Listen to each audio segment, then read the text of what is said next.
Je m'appelle Sarah Perrin et je fais une thèse en sociologie sur les femmes insérées socialement dans les mondes de la drogue.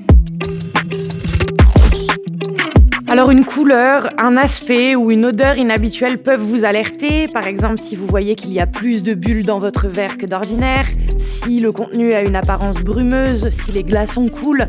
Mais c'est pas toujours le cas. Donc pour limiter les risques au maximum, il vaut mieux ne jamais laisser un verre entamé sans surveillance. Si vous posez votre verre pour aller danser par exemple, soit vous le finissez avant de danser, soit vous n'y retouchez pas après. Les capotes de verre distribuées dans certains établissements festifs et par des structures de prévention peuvent aussi être utiles et dissuader de potentiels agresseurs. Déjà, vous arrêtez immédiatement de boire et vous stoppez toute consommation. Vous évitez de rester seul et vous vous rapprochez d'une personne de confiance qui vous ramène dans un endroit sûr. Si, là où vous êtes, il y a une association de réduction des risques, allez vers elle.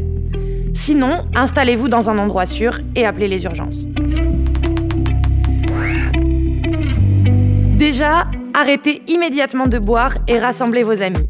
Si une drogue a été mise dans votre verre, il y a des chances pour qu'il y en ait aussi dans les verres de vos amis. Gardez le verre pour l'amener ensuite à une association de réduction des risques et de prévention qui pourra le faire analyser afin de déterminer la présence de drogue dans le verre et pour choisir aussi la meilleure façon d'agir pour la suite, prévenir l'établissement festif, regarder les vidéosurveillance ou contacter la police.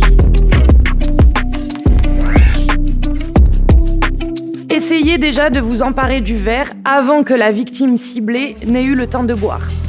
Prévenez là où les victimes, les services de sécurité sur place s'il y en a, ou appelez la police.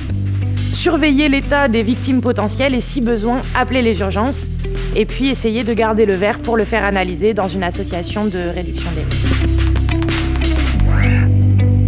Quand vous allez en soirée, ne vous focalisez pas non plus sur le risque de soumission chimique et d'agression. Il faut faire attention et il faut être vigilant, mais quand vous consommez des substances psychoactives, que ce soit des drogues illicites ou par exemple de l'alcool, il y a 3 choses qui rentrent en jeu: le produit que vous consommez, vous en tant qu'individu et le contexte, ce qu'on appelle le set and setting.